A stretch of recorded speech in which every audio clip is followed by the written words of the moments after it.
नमस्कार। मेरे चैनल कहानियाँ दिल से में आप सभी का हृदय से स्वागत है। आज की कहानी में आपको केवल प्रेम ही नहीं बल्कि कर्तव्य, स्मृतियाँ, त्याग और अधूरे रिश्ते की वो कसक भी महसूस होगी जो वर्षों बाद भी मन का साथ नहीं छोड़ती। तो आज प्रस्तुत है सुप्रसिद्ध साहित्यकार शिवानी जी की अत्यंत प्रसिद्ध मार्मिक कहानी लाल हवेली। ताहिरा ने पास के बर्थ पर सोए अपने पति को देखा और एक लंबी सांस खींचकर करवट बदल ली। कंबल से ढकी रहमान अली की ऊंची तोंद गाड़ी के झकोलों से रह रहकर कांप रही थी। अभी 3 घंटे और थे। ताहिरा ने अपनी नाजुक कलाई में बंधी हीरे की जगमगाती घड़ी को कोसा। कमबख्त कितनी देर में घंटी बजा रही थी। रात भर एक आंख भी नहीं लगी थी उसकी। पास के बर्थ में उसका पति और नीचे के बर्थ में उसकी बेटी सलमा दोनों नींद में बेखबर बेहोश पड़े थे। ताहिरा घबरा कर बैठ गई। क्यों आ गई थी वो पति के कहने में? 100 बहाने बना सकती थी। जो घाव समय और विस्मृति ने पूरा कर दिया था उसी पर उसने स्वयं ही नश्तर रख दिया। अब भुगतने के सिवा और चारा ही क्या था। स्टेशन आ ही गया था। ताहिरा ने काला रेशमी बुर्का खींच लिया। दामी सूटकेस, नए बिस्तर बंद, एयर बैग, चांदी की सुराही उतरवा कर रहमान अली ने हाथ पकड़कर ताहिरा को ऐसे संभल कर ऐसे अंदाज से उतारा जैसे वो कांच की गुड़िया हो, तनिक सा धक्का लगने पर टूट बिखर जाएगी। सलमा पहले ही कूद कर उतर चुकी थी। दूर से भागते हाफते हाथ में काली टोपी पकड़े एक नाटे से आदमी ने लपक कर रहमान अली को गले से लगाया और गोद में लेकर हवा में उठा लिया। उन दोनों की आंखों से आंसू बह रहे थे। तो यही मामू बित्ते हैं, ताहिरा ने मन ही मन सोचा, और थे भी बित्ते ही भर के। बिटिया को देखकर मामू ने झट गले लगा लिया। ये तो बिल्कुल इस्मत है रहमान। वे सलमा का माथा चूम चूम कर कहे जा रहे थे। वही चेहरा, वही मोहरा, वही नैन नक्श। इस्मत नहीं रही तो खुदा ने दूसरी इस्मत भेज दी। ताहिरा पत्थर की सी मूरत बनी चुप खड़ी थी। उसके दिल पर जो दहकते अंगारे दहक रहे थे उन्हें कौन देख सकता था। वही स्टेशन, वही कनेर का पेड़। 15 साल में इस छोटे से स्टेशन को भी क्या कोई नहीं बदल सका। चलो बेटी, मामू बोले, बाहर कार खड़ी है। जिला तो छोटा है पर अल्ताफ़ की पहली पोस्टिंग यहीं हुई। इंशाअल्लाह अब कोई बड़ा शहर मिलेगा। मामू के इकलौते बेटे अल्ताफ़ की शादी में रहमान अली पाकिस्तान से आया था। अल्ताफ़ को पुलिस कप्तान बनकर भी क्या इसी शहर में आना था? ताहिरा फिर मन ही मन कुढ़ी। घर पहुँचे तो बूढ़ी नानी खुशी से पागल सी हो गई। बार बार रहमान अली को गले लगाकर चूमती और सलमा को देखकर ताहिरा को देखना ही भूल गई। या अल्लाह, ये क्या तेरी कुदरत! इस्मत को ही फिर भेज दिया। दोनों बहुएं भी बोल उठी, सच अम्मी जान, बिल्कुल इस्मत आपा हैं, पर बहू का मुंह भी तो देखिए। लीजिए, ये रही अशरफी। और झट अशरफी थमाकर ननिया सास ने ताहिरा का बुर्का उतार दिया। अल्लाह, चांद का टुकड़ा है। नन्ही नज़मा देखो, सोने का दिया जला धरा है। ताहिरा ने लज्जा से सिर झुका लिया। 15 साल में वो पहली बार ससुराल आई थी। बड़ी मुश्किल से वीज़ा मिला था। 3 दिन रहकर फिर पाकिस्तान चली जाएगी। पर कैसे कटेंगे ये 3 दिन? चलो बहू, ऊपर के कमरे में चलकर आराम कर लो, मैं चाय भिजवाती हूँ। नन्ही मामी उसे ऊपर पहुँचाई। रहमान नीचे ही बैठकर मामू से बातों में लग गया और सलमा को तो बड़ी अम्मी ने गोद में ही खींच लिया। बार बार उसके माथे पर हाथ फेरती और हिचकियाँ बंध जाती। मेरी इस्मत, मेरी बच्ची। ताहिरा ने एकांत कमरे में आकर बुर्का फेंक दिया। बंद खिड़की को खोला तो कलेजा धक हो गया। सामने लाल हवेली खड़ी थी। चटपट खिड़की बंद कर तख्त पर गिरती पड़ती बैठ गई। खुदाया, तू मुझे क्यों सता रहा है? वो मुंह ढाँप कर सिसक उठी। पर क्यों दोष दे वो किसी और को? वो तो जान गई थी कि हिंदुस्तान के जिस शहर में उसे जाना है, वहाँ का एक एक कंकड़ उस पर पहाड़ सा टूट कर बरसेगा। उसके नेक पति को क्या पता, भोला रहमान अली, जिसकी पवित्र आंखों में ताहिरा के प्रति प्रेम की गंगा छलकती, जिसने उसे पालतू हिरनी सा बनाकर अपनी बेड़ियों से बांध लिया था, उस रहमान अली से क्या कहती। पाकिस्तान के बंटवारे में कितने पिसे, उसी में से एक थी ताहिरा। तब थी वो 16 वर्ष की, कनक छड़ी सी सुंदरी सुधा। सुधा अपने मामा के साथ ममेरी बहन के ब्याह में मुल्तान आई। दंगे की ज्वाला ने उसे फूंक दिया। मुस्लिम गुंडों की भीड़ जब भूखे कुत्तों की भांति उसे बोटी सी निचोड़ने को थी, तभी आ गया फरिश्ता बनकर रहमान अली। नहीं, वे नहीं छोड़ेंगे। हिंदुओं ने उनकी बहू बेटियों को छोड़ दिया था क्या? पर रहमान अली की आवाज़ की मीठी डोर ने उन्हें बांध लिया। सांवला दुबला पतला रहमान सहसा कठोर मेघ बनकर उस पर छा गया। सुधा बच गई, पर ताहिरा बनकर। रहमान की जवान बीबी को भी दिल्ली में ऐसे ही पीस दिया था। वो जान बचाकर भाग आया था, बुझा और घायल दिल लेकर। सुधा ने बहुत सोचा समझा और रहमान ने भी दलीलें की। हार कर किसी ने एक दूसरे पर बीती बिना सुने ही मजबूरियों से समझौता कर लिया।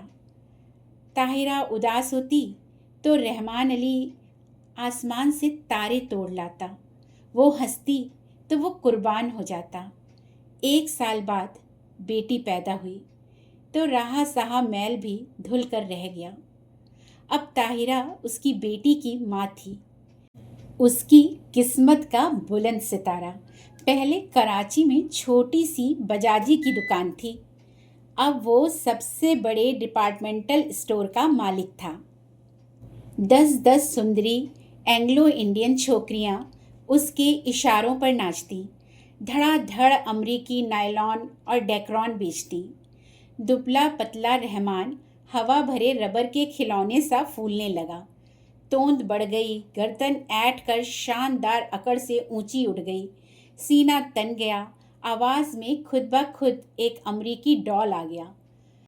पर नीलम पुखराज से जड़ी, हीरे से चमकती दमकती ताहिरा शीशम के हाथी दांत जड़े खाट पर अब भी बेचैन करवटें ही बदलती। मार्च की जाड़े से दामन छुड़वाती, हल्की गर्मी की उमस लिए पाकिस्तानी दोपहरिया में पानी से निकली मछली सी तड़फड़ा उठती। मस्ती भरे होली के दिन जो अब पाकिस्तानी ज़िंदगी में कभी नहीं आएंगे। गुलाबी मलमल की वो चुनरी उसे अभी भी याद है। अम्मा ने हल्का सा गोटा टाक दिया था। हाथ में मोटी सी पुस्तक लिए उसका तरुण पति कुछ पढ़ रहा था। घुंघराली लटों का गुच्छा चौड़े माथे पर झुक गया था। हाथ की अधजली सिगरेट हाथ में ही बुझ गई थी। गुलाबी चुनरी के गोटे की चमक देखते ही उसने और भी सिर झुका लिया था। चुलबुली सुंदरी बालिका वधू से झेप झेप कर रह जाता था बेचारा। पीछे से चुपचाप आकर सुधा ने दोनों गालों पर अबीर मल दिया था और झट चौके में घुसकर अम्मा के साथ गुजियां बनाने में जुट गई थी। वहीं से सास की नज़र बचाकर भोली चितवन से पति की ओर देख चट से छोटी सी गुलाबी जीभ निकालकर चिढ़ा भी दिया था। जब वो मुल्तान जाने को हुई तो कितना कहा था उन्होंने, सुधा मुल्तान मत जाओ। पर वो क्या जानती थी कि दुर्भाग्य का मेघ उस पर मंडरा रहा है। स्टेशन पर छोड़ने आए थे, इसी स्टेशन पर। यही कनेर का पेड़ था, यही जंगला। मामा जी के साथ गठरी सी बनी सुधा को घूंघट उठाने का अवकाश नहीं मिला। गाड़ी चली तो साहस कर उसने घूंघट जरा सा खिसकाकर अंतिम बार उन्हें देखा था। वही अमृत की अंतिम घूंट थी। सुधा तो मर गई थी, अब ताहिरा थी। उसने फिर कांपते हाथों से खिड़की खोली। वही लाल हवेली थी उसके ससुर वकील साहब की। वहीं छत पर चढ़ी रात की रानी की बेल। तीसरा कमरा जहां उसके जीवन की कितनी रस भरी रातें बीती थी। न जाने क्या कर रहे होंगे। शादी कर ली होगी, क्या पता बच्चों से खेल रहे हों। आंखें फिर बरसने लगीं और एक अनजाने मोह से वो जूझ उठी। ताहिरा, अरे कहाँ हो? रहमान अली का स्वर आया और हड़बड़ाकर आंखें पोंछ ताहिरा बिस्तर बंद खोलने लगी।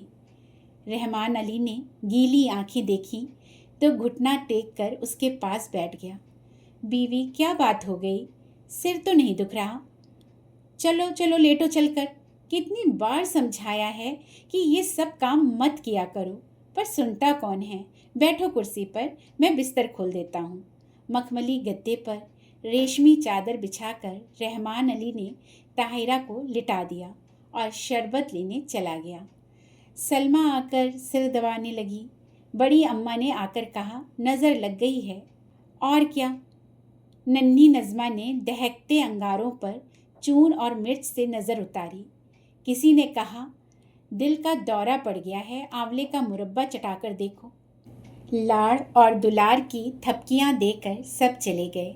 पास में लेटा रहमान अली खर्राटे भरने लगा तो दबे पैरों वो खिड़की पर जा खड़ी हुई।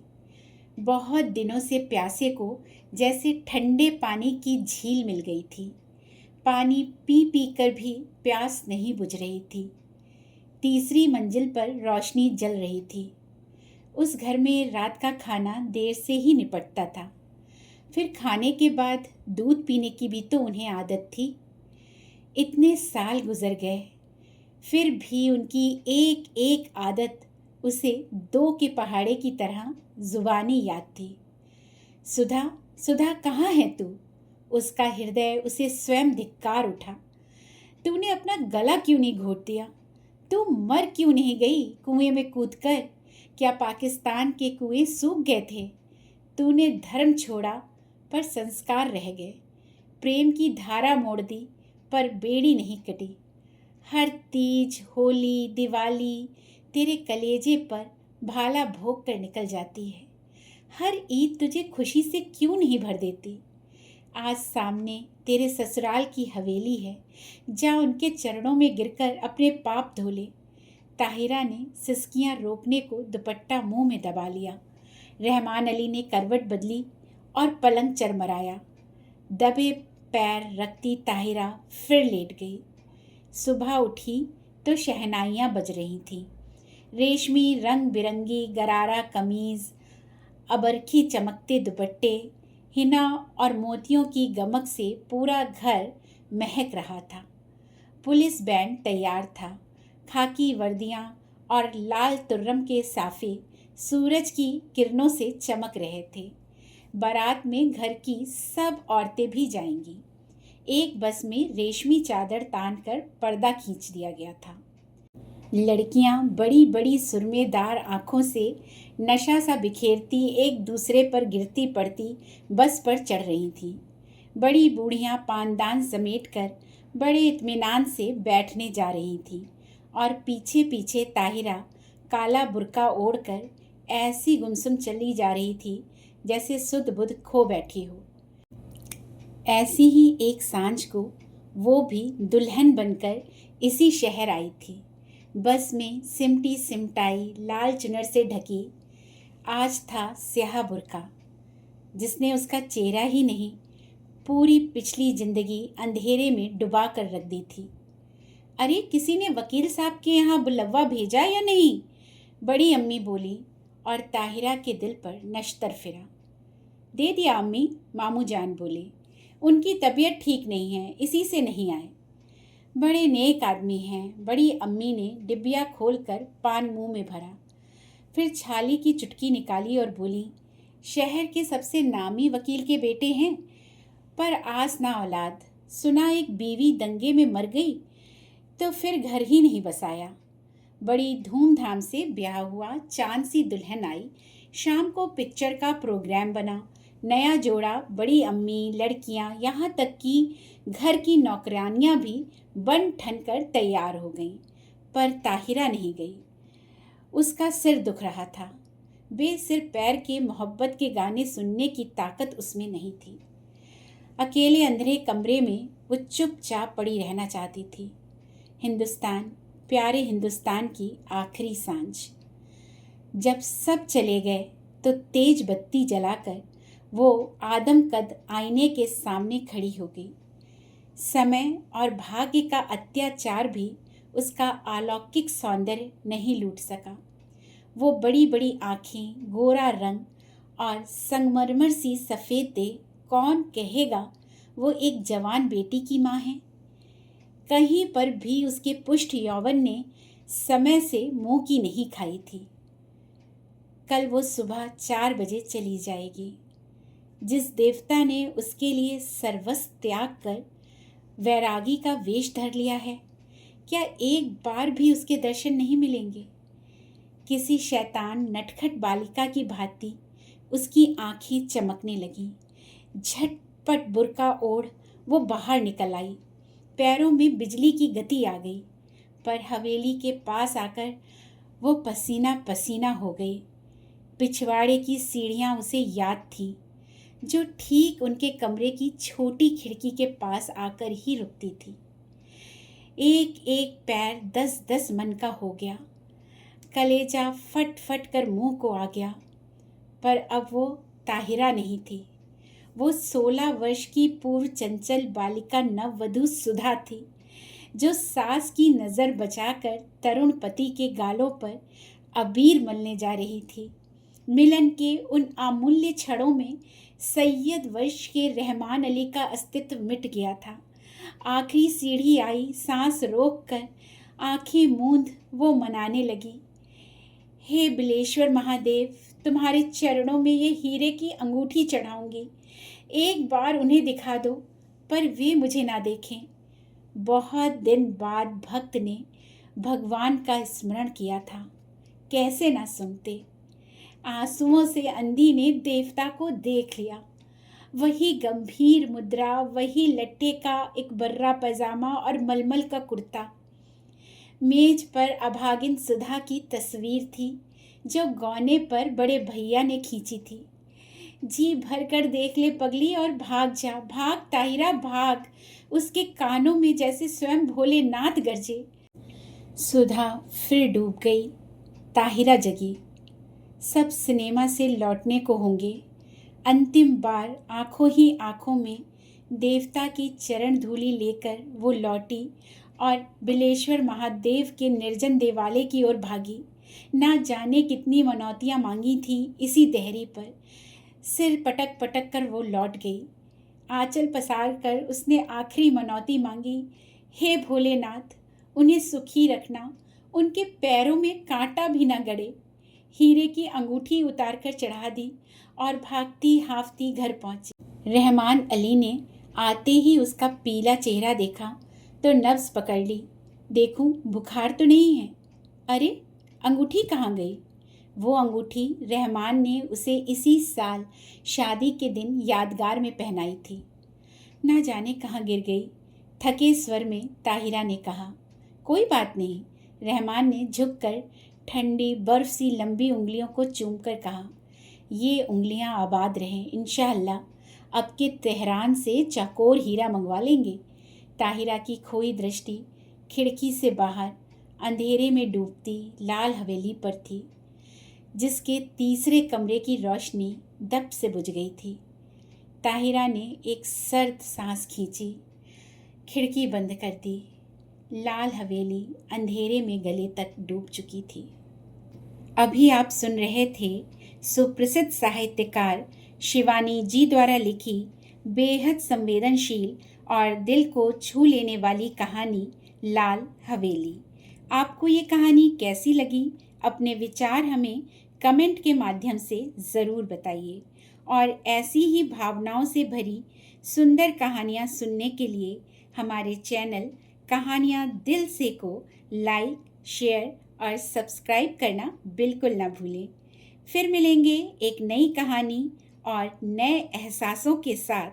तब तक के लिए दीजिए कहानियाँ दिल से को अनुमति।